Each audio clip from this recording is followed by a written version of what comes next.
Yo, what is up everybody? Welcome back to the channel. Hope you've been doing well. Today we are here for some very hype news. So if you haven't been keeping tabs, Tamashii's been doing this 7-day countdown up to the actual live stream of the event.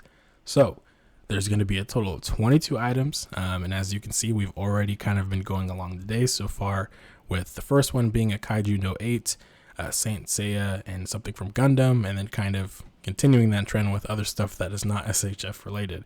But we finally got another SHF reveal that is going up for pre-order this month. So a lot of these that are up here are actually going for pre-order now, not later. And there are separate reveals, which we will get into in just a second, that'll get more details later on, like as we saw with Captain Marvel, as you saw with Tanjiro. Those don't have release dates or anything, just announcements. So without further ado, let's get into the first reveal, and then we'll get into Gohan. So, EUSTASS kit. Everybody guessed it.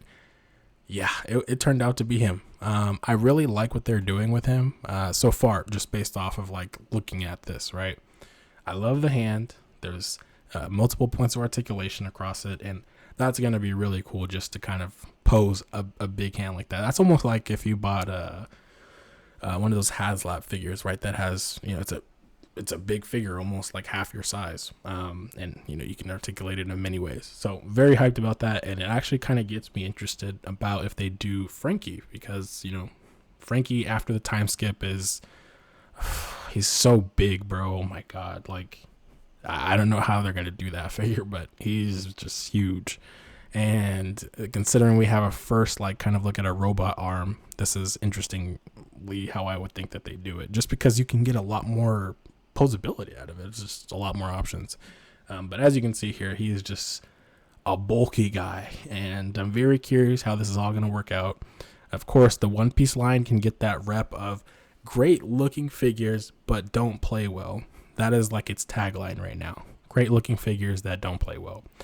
Hoping that they break that barrier soon, because the line, like I said, they look great. I just, if I wanted a statue, I would go buy a Ichiban show or a Ban Presto or Figuarts Zero or something, right? Like that's the deal. If I just looking at this too, I don't really like that cape. They did it for Law, and quite frankly, looking at what they did for Gohan, I am a little starstruck right now. But yeah, he looks good so far. Can't wait to see how they pose him at the event. That'd be the kind of deal breaker so far, just seeing him. Now, moving on into what everybody is probably super hyped about. That is our boy Gohan, Super Saiyan Son Gohan, the warrior who surpassed Goku. So first, looking at his details, he's going to be about 750 or 7150 yen, which, adding in the extra, taxes or whatever, it's probably going to be $55 or so on the US market, I would imagine. Something similar like Curlin. That's where I see it at, because this is about, right now, just off of a rough Google search, 47. Yeah, 55 is probably where they'll set up. If not, that's I hope it's not going to go higher. It is a general release, so it's not a premium Bandai, and there's no reason to add that kind of extra layer of sales on it. It is going up for pre-order this month, as I mentioned, so good luck. This is a Dragon Ball figure, so naturally it's going to go pretty fast. But again, afterwards, when it releases, or around the time it releases, it should open up fairly decently to get. And it comes out in April 2024, around the same time as Mecha Frieza, if not the same month, I believe.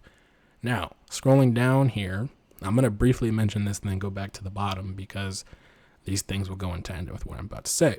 So they have this butt flap cover, and I don't know when they'll officially get rid of this, but it's there. I don't like these, obviously, because they prevent you from kicking the leg back all the way, and you've got to kind of work around it to make it look like he's back kicking and stuff like that. Don't really like it, right? I would prefer if they found some way to shrink this and make it, better design on the actual pants part here, just so it's not looking like you can't do anything with the leg back there. But going down here, this is where it gets interesting. So they actually are using soft parts in the chest up here and in the crotch, which would be right here where the butt flap is also. So that makes me a little bit hopeful that they plan to, give you more range there, but I can't really tell.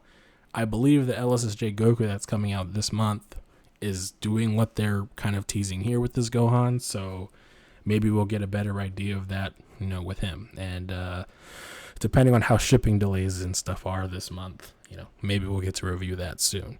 But yeah, I'm hoping that it works out well. So far, the arm articulation up here with the butterfly joint seems really good. I know that was something I think people had some complaints about with Beast Gohan, because he couldn't do the full special beam cannon pose and get his arm all the way across. I've seen 50-50 on that. Some people got it, some people didn't, But I'm not sure how I like the trend with the seamless look here, because articulation-wise, I mean, Beast Gohan doesn't really move all that much inside the actual gi. Neither does Piccolo really, until you remove those limiters, which are like little stoppers inside the joints when they can move up and down and whatnot. So I don't know. We'll have to see how it performs. So far, like I said, the arms look great. It's just that the actual torso is not ideal for me. So yeah. He does come with that pale blonde SSJ look, which I really love. It's kind of my favorite color for the Super Saiyan forms. And it does come with a windswept version as well. Now, if you're wondering where is Super Saiyan 2 Gohan, I'm going to be honest with you. This was my theory a while ago. They're going to make two Gohans. The first one being, Super Saiyan Gohan with the cape. Second one being SSJ2 Gohan, but also comes with the base head with little battle scratches. That way, so you can kind of get that end result after he initially beats Cell. And I feel like that would fit a lot better. I got to see how they're going to do the battle damage. Probably be the same thing as Beast Gohan if I'm thinking about it right. And the last detail here to mention is just that soft goods cape. If you didn't already see it, freak out about it. The fact that they finally did that for a Dragon Ball figure is like a godsend, man. Because all these figures that comes with capes, like the Frieza Force and members and stuff like that, like Zarbon, characters like Gamma 1 and 2, Great Saiyaman, etc., etc. I hate hard plastic capes, and I hate the capes that are partially soft plastic, like Superhero Gohan, who has the top portion of his cape, soft plastic, but then this portion doesn't even swing up and hold his pose. It just falls down, and it's kind of falsely advertised in that sense based off the promo pictures. But yeah, anyways, without further ado, I think that's enough of me talking, and let's just see what else comes out of these reveals, because there are many more to come. These are definitely not it, but yeah, stay tuned for more. This has been a really, really fun ride so far. But yeah, I will catch you guys in the next video. Peace.